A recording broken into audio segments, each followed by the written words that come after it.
전격 인터뷰 박수현 더불어민주당 수석 대변인 전화로 만나보겠습니다. 의원님 안녕하세요. 의원님 안녕하세요. 네, 안녕하세요. 박수현입니다. 네, 반갑습니다. 네네. 네, 지금 정치권 최대 현안이죠. 내란 전담 재판부 관련한 질문부터 하겠습니다. 네. 자, 어제 열린 대통령실 간담회에서 우상호 정무수석이 내란 전담 재판부와 관련해 위헌 소지를 최소화하는 범위 내에서 추진한다는 정도의 공감대가 당과 형성돼 있었다. 이렇게 말을 했는데요. 네. 네, 이 내란 전담 재판과 관련해서 당정 간에 논의한 과정 그리고 공감대를 이룬 내용이 구체적으로 뭘까요? 예, 어제 우상호 수석이 지금 말한 위헌 소지 최소화 범위에서 추진하는 공감대가 있다라고 했는데 정확한 설명입니다. 그리고 정청래 대표 인식과도 일치를 하는 것이고요. 네. 지금 오늘 아침에 많은 언론들의 기사나 사설도 보면 민주당이 이것을 졸속입법 한다, 이런 그 비판들이 있던데요. 많은 우려가 있지만 그렇지 않습니다. 이것은 애초에 설명하기를 공론화 과정이 있다고 예고했고 그리고 설명을 했고 지금 자연스럽게 공론화 과정을 거치고 있는 중이고요. 네. 오늘 민주당의 정책 의총 역시도 공론화 과정 중에 하나입니다. 많은 내란 전담 재판부 설치에 대한 많은 강한 필요화 요구 이런 것도 있고요. 또 그런 것에 보면 또 우려도 있는 것도 사실입니다. 그런 부분들을 당 지도부는 당은 차분하게 면밀히 보면서 공론화 과정을 지금 지나고 있는 중입니다. 네. 어제 그 주승래 사무총장도 그 기자간담회를 했는데 그 자리에서도 그 내란 전담 재판부 법안을 위헌 걱정들을 불식하는 방향으로 검토하겠다 이렇게 말을 했는데 당 차원에서 지금 검토되고 있는 주요 내용이 뭘까요? 아니 그러니까 지금 이제 지적되고 있는 그러한 위헌의 소지가 있다. 네네. 예를 들어서 법무부 장관이 추천위원회에 있는 것 이런 것들을 지적하잖아요. 네. 네, 또 그런데 일각에서는 그것이 그렇지 않다라고 하는 주장도 있는 것이잖아요. 네. 그런 주장들을 당은 잘 듣고 있고 또 그런 공개되지 않은 공론화 과정도 당은 차분하게 진행을 해왔고요. 네네. 또 당 지도부 역시 별도의 트랙으로 그런 부분들을 또 잘 의견들을 구해보고 있기 때문에 네네. 지금 그런 부분들 그 어떤 필요와 그다음에 우려 이런 사이에 당 지도부는 모든 것을 잘 이해하고 있고 차분하게 공론화 과정을 지나고 있다고 다시 한번 설명을 드리겠습니다. 네. 오늘 지금 의원총회가 오후에 있고요. 또 지금 제 보도를 보면은 이게 임시국회가 시작하는 10일 임시국회 회기 때 이제 통과시키겠다는 계획을 갖고 있다고 보도되고 있는데 이런 일정으로 진행을 하실 계획이신 건가요? 꼭 그렇지는 않습니다. 우선 의원총회는 오늘 오후가 아니라 오전 10시부터 있고요. 네.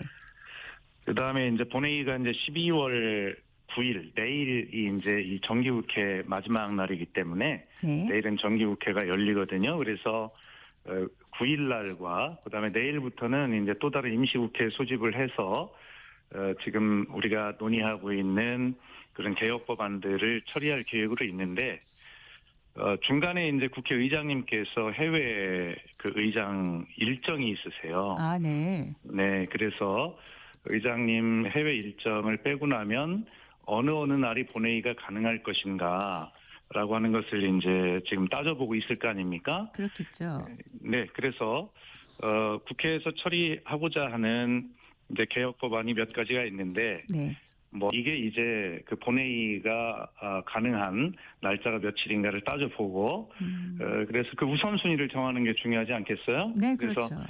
그래서 지금 내란 전담 재판부 설치와 같은 여러 가지 이제 우려가 있고 민감한 사안들은 필요에 의하면 앞에 지금 말씀하신 대로 처리를 하는 그 어떤 계획을 가지고 있었지만 이런 부분들은 조금 이제 다만 며칠이라도 뒤로 미루면서 더 많은 의견을 들어보고자 하는 그런 공론화 과정을 끝까지 저희가 하게 될 거다. 그리고 오늘 의원총회 의견을 이제 듣고 나면 그것들을 다 포함해서 이제 지도부에서 처리할 법안의 종류와 그다음에 그 순서 이런 것들을 정하는 과정을 가지게 될 겁니다. 예. 네.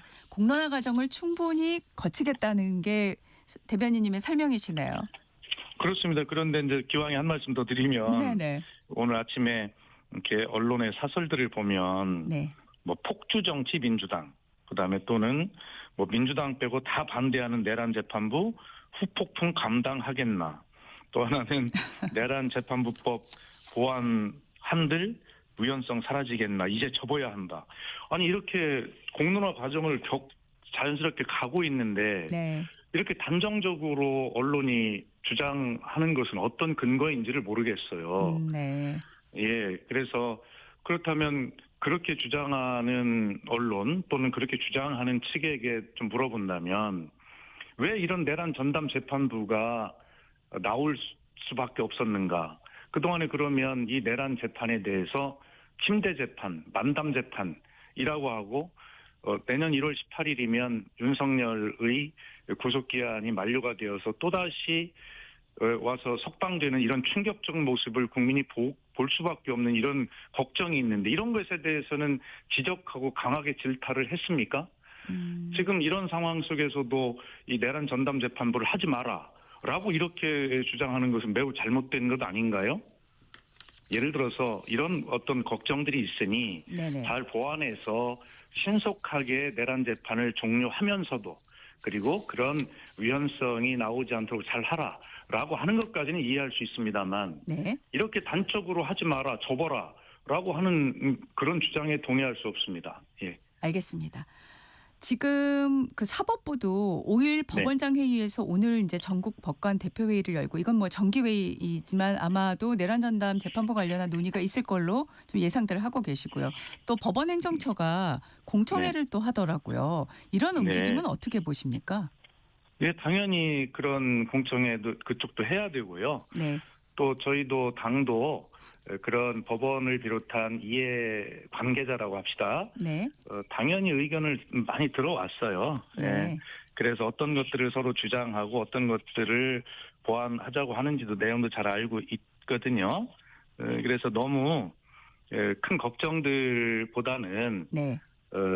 중요한 것은 이 내란 재판을 신속하게 윤석열이 석방되는 일이 없이 종료가 될 수 있도록 그렇게 하는 것이 중요한 것입니다. 그래서 이 본질이 내란 재판부로 위헌성으로 옮아가고 이런 것보다는 네. 신속하게 이것을 어떻게 하면 할 것인가라고 하는 것을 이야기를 하는 것이 중요하다고 생각합니다. 예. 네.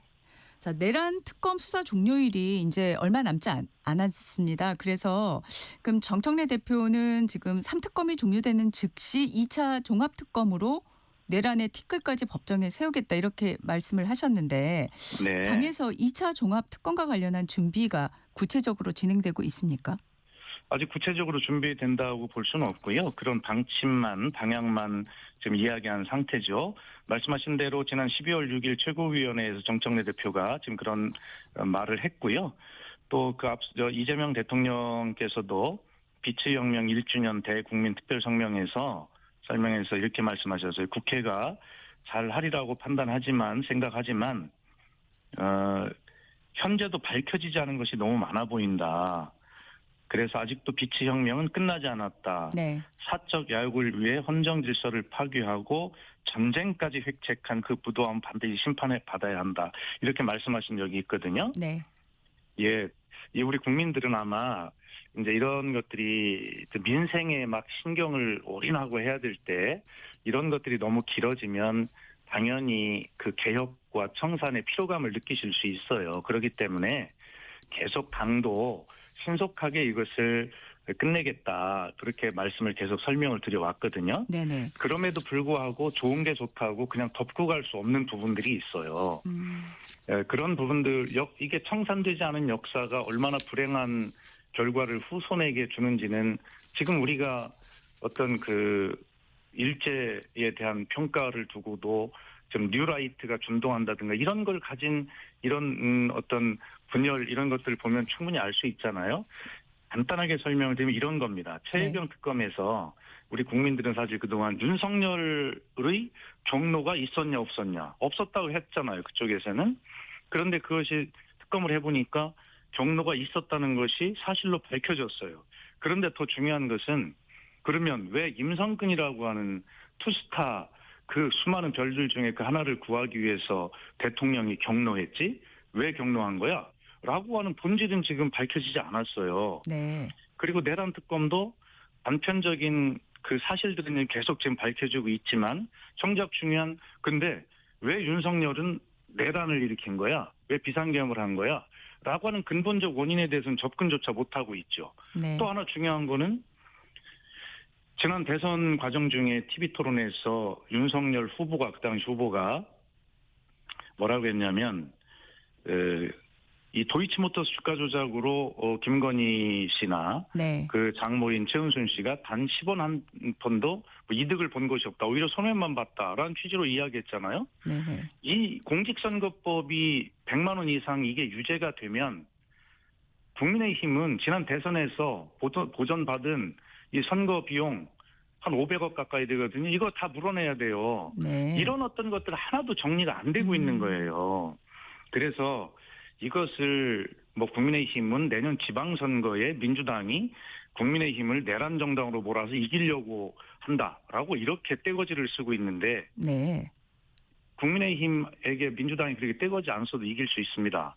그런데 이렇게 이런 진실 같은 것들을 밝히지 않으면 이 덕분에 후세에게 얼마나 큰 악영향을 미치는지를 우리가 보고 있잖아요. 이 진실을 반드시 밝혀야 역사가 바로 갈 수 있다라고 하는 그런 책임감을 느끼고 있기 때문에 네네. 이것을 이제 종합 특검이 이제 14일, 28일 이렇게 끝나게 돼 있는데요. 네네. 거기서 못 밝힌 이러한 내용들을 종합해서 3특검을 종합해서 종합특검으로 이것을 빨리 마무리한다. 그런 방향을 이야기하고 있는 것입니다. 네네. 그래도 일정은 어느 정도 또 생각을 하실 것 같은데 연내에 그러면은 어떤 그 구체적인 발의라든가 하실 생각을 염두에 두고 계신 걸까요? 아마 정청래 대표도 당연히 이 3특검이 종료되자마자 즉시 이거를 추진하겠다 이렇게 얘기를 했습니다. 네. 그렇기 때문에 이것을 뭐 오래 끌 이유는 없죠. 알겠습니다. 뭐 그렇게 생각합니다. 네. 자, 지금 또 관심을 많이 갖고 있는 게 필리버스터 중단 요건을 완화하는 국회법 개정안인데 지금 조국 혁신당도 이제 소수당 목소리를 제한하는 입법이다라고 하면서 반대 입장을 내놨지 않습니까? 자, 그 조승래 사무총장이 10일부터 시작하는 임시국회에서 처리한다고 했는데 아까 이제 회기와 그 진행 속도 이런 부분을 잠깐 언급하셨는데 국회법 개정안을 임시국회 회기 중에 가장 먼저 처리할 가능성이 큰 걸까요? 꼭 그럴 필요는 없어요. 이게 국회법 이 문제가. 네. 근데 필리버스터를 국민의힘 야당이 신청을 해놓고요. 네. 정작 본회의장에 보면 사람이 없어요.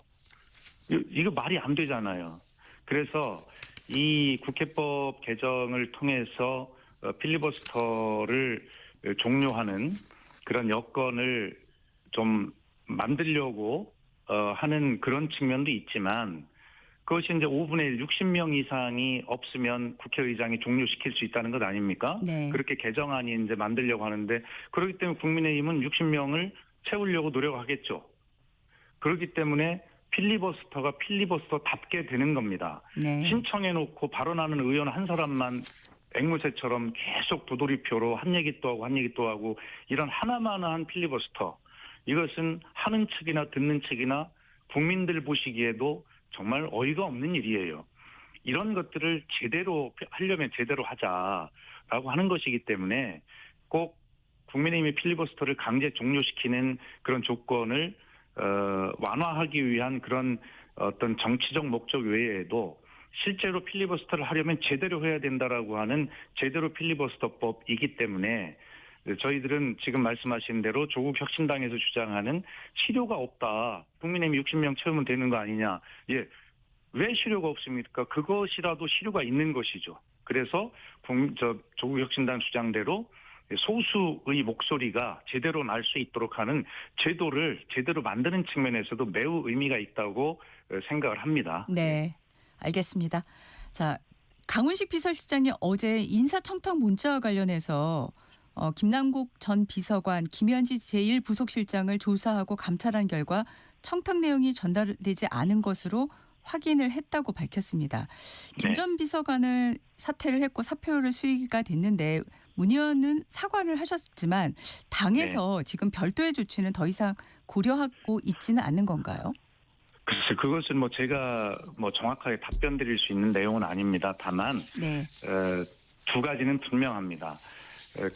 그러한 실제로 인사청탁이 이루어지고 또 뭐가 이렇게 뭐 실행이 된 그것이 없다 하더라도 그런 것이 시도된 그 자체가 매우 부적절하다라고 하는 입장은 이미 말씀을 드렸고요. 네. 또 문진석 의원은 그에 대해서 입이 10개라도 할 말이 없다라고 입장을 밝혔는데 그 뭐 진실한 마음은 뭐 사과의 마음은 뭐 이해가 뭐 된다 이렇게 말씀을 드렸어요. 그러나 지금 앵커께서 질문하시는 대로 네. 그렇다 하더라도 지금 뭐 다른 비서관도 그만두고 뭐 이러고 있는데 왜 국회만 그렇게 안 하냐라고 하는 질문을 당연히 하실 수 있다고 생각해요. 예. 예. 현재까지 제가 드릴 수 있는 말씀은 거기까지고 이제 오늘 이제 지도부가 뭐 그런 여러 가지 상황들을 말씀을 듣고 종합해서 또 여러 가지 또 드릴 말씀이 뭐 있지 않을까 뭐 그렇게 생각은 해보고 있습니다만 네. 하여튼 요 문제는 조금 오늘 그렇게 좀 지켜봐 주시기 바랍니다. 네. 알겠습니다. 자, 어제 또 강훈식 비서실장이 특별감찰관에 대해서 국회에서 추천해주면 꼭 하겠다라고 의지를 보인 것 같습니다. 네. 특별감찰관 추천에 대해서 당은 현재 어떤 논의가 오가고 있을까요? 아니 현재 이제 그것을 뭐 구체적으로 논의를 한 것은 아니고요. 예. 다만 그런 입장은 계속 밝혔습니다. 강훈식 실장도 어제 이제 이 특별감찰관제 꼭 한다. 국회가 빨리 추천해 줬으면 좋겠다 이렇게 말했고요. 네. 또 이재명 대통령도 그 공약에서 그 대통령 친인척 등에 대한 감찰 기능을 강화하겠다 이렇게 말씀을 하셨고, 그다음에 지난번 그 기자회견에서도 이렇게 감찰관을 임명하도록 지시했다라는 취지로 말씀을 하셨어요. 네. 근데 이제 당이 이제 이것을 받아서 이제 국회가 이제 3명을 추천하도록 돼 있고 그 3명을 추천이 되면 대통령이 3일 이내에 1명을 지명하고 그에 대해서 국회 인사청문 절차를 거쳐 임명하도록 돼 있는데 예. 바로 이제 이 국회가 3인을 추천하는 요 과정, 요게 이제 이루어져야 되지 않겠습니까? 예. 그런데 아마 그 대통령실의 의지와 이런 메시지가 그렇게 강하게 있다 하더라도 국회가 현재 이제 지금 우리가 논의하고 있는 이런 많은 그 개혁과 청산이라고 하는 이런 그 과제에 지금 막 몰두하다 보니 예. 이것을 이제 제대로 추진하지 못한 측면이 있죠. 그러나 어제로 다시 정확하게 이것이 나왔기 때문에 아마 이 문제를 곧 국회가 여야 간에 어떻게 할 것인가 협의를 바로 시작하리라 그렇게 생각을 합니다. 예. 네. 자, 그 특검에서 민중기 특검에서 윤영호 전 통일교 세계본부장이 민주당 중진 의원에게 금품을 전달했다고 진술했다는 보도가 이미 나와서 여러 매체에서 보도를 하고 있는데요. 주승래 사무총장이 필요하면 어떤 경위인지 당에서도 확인할 것이라고 어제 말을 했거든요. 당 네. 차원에서 경위 파악에 나서게 되는 건가요? 이것을 안 할 수가 없겠죠. 뭐 제가 뭐 당 지도부의 그런 정확한 말씀을 들은 내용은 아닙니다만, 네. 이것을 당에서 어떤 안 할 도리가 있겠습니까? 확인해봐야 되겠죠. 오히려 민주당이 지금 이야기하고 있는 또 특검이 왜 수사를 안 했는가라고 이야기한 그런 부분들을 증명하기 위해서라도 그러니까 국민의힘의 어떤 조직적 그 결탁, 통일교와의 이런 문제와 차원이 다르다라고 하는 것을 밝히기 위해서라도 예. 이 부분은 당 차원의 그런 뭐 윤리감찰단의 진상조사나 뭐 이런 것들이 이루어져야 되지 않겠나라고 그렇게 생각을 합니다. 다만 오늘 이제 당 지도부 회의가 아침에 잠시 후에 열리기 때문에 그 부분에서 어떤 이야기가 어떻게 나올지 그것은 저도 지켜봐야 됩니다. 예, 알겠습니다. 자, 지난 5일에 당원 1인 1표제 개정안 부결이 됐고 또 관련해서 지방선거에서 예비후보가 5명 이상인 경우에 권리당원 투표를 예비 경선할 수 있는 그 공천룰 개정안도 그날 같이 부결이 됐지 않습니까? 근데 그렇습니다. 어제 오후에 그 조승래 사무총장이 지방선거기획단 회의에서 정리된 안을 오늘 최고위에 보고한다고 이렇게 말씀을 하셨어요. 네. 그래서 1인 1표제 같은 경우에는 좀 재부의할 때까지는 시간이 걸릴 것 같다는 게 정청래 대표의 말씀이 있었지만 이 네. 지방선거 공천룰 수정안은 좀 빠르게 다시 재부의될 가능성이 있어 보이는데 어떻습니까? 네, 정확한 말씀입니다. 지금 지난번 중앙위원회에 부의됐던 안건은 두 가지입니다. 당헌 1호와 당헌 2호죠. 네. 당헌 2호는 1인 1표와 관련된 부분이고요. 당헌 1호는 지금 말씀하신 대로 지방선거 룰과 관련된 부분입니다. 지방선거 룰과 관련된 부분은 좀 빨리 정리를 해야 될 필요가 있지 않겠어요? 선거를 치르려면. 예.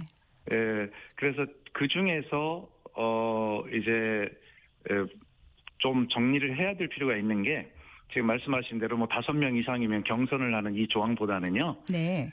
그거는 뭐 이견이 있을 수가 없죠. 다만 이제 광역과 기초 비례 후보자의 선정 투표 이 문제와 관련해서 그동안은 이제 지역의 그 상무위원회에서 100% 투표로 했거든요. 네. 근데 이번에 이것을 당원 100%로 한다. 이런 개정안이 올라간 건데 그 부분을 포함한 부분들이 이제 부결이 된 거예요. 네. 그래서 그 부분이 더 민감하고 중요한 부분이라고 생각이 되어서 네. 이제 오늘 일부 언론 보도에도 났기 때문에 말씀을 드리면 그렇다면 기존에 하던 상무위원회 투표 50%와 전 당원 투표 50%를 절충하는 안으로 한번 해보자라고 네. 하는 요 안이 어제 지방선거 기획단에서 논의가 되어서 오늘 잠시 후에 최고위원회에 이제 상정이 되어서 의결이 되고 내일 당무위원회를 거쳐서 이제 5일 후에 이제 중앙위원회에 다시 재부의하는 이 수정안이 그렇게 추진이 되는 것으로 알고 있습니다. 네. 감사합니다. 지금 마지막으로 시간이 짧게 남았는데요. 이제 네. 6개월이 지났습니다. 이재명 정부 출범 후에 앞으로 네. 6개월 당에서는 어떤 거에 초점을 두고 이끌어 가실 생각이신지 한번 말씀해 주시죠. 네, 이재명 정부는 어느 정부가 출범에 다 과제로 받는 개혁이라는 것에 더해서요. 내란 청산이라고 하는 아주 큰 짐을 함께 받은 역대 최초 가장 무거운 정부입니다. 그 정부를 뒷받침해야 되는 게 당이죠. 당은 그런 개혁과 청산에 있어서는 대통령실 정부보다 반걸음 앞서 나가는 것이 맞고요. 그다음에 뭐 경제정책 등 이런 정책 부분은 민생과 관련한 정책은 정부가 반걸음 앞서가고 당이 뒷받침하는 게 맞지요. 네네. 그 과정에서 뭐 엇박자 뭐 이런 비판도 많으셨는데 잘 알고 있습니다. 이제 요번 말씀드린 대로 연말까지 가급적 그 청산과 그 개혁을 가급적 마무리하고요. 내년 새해부터는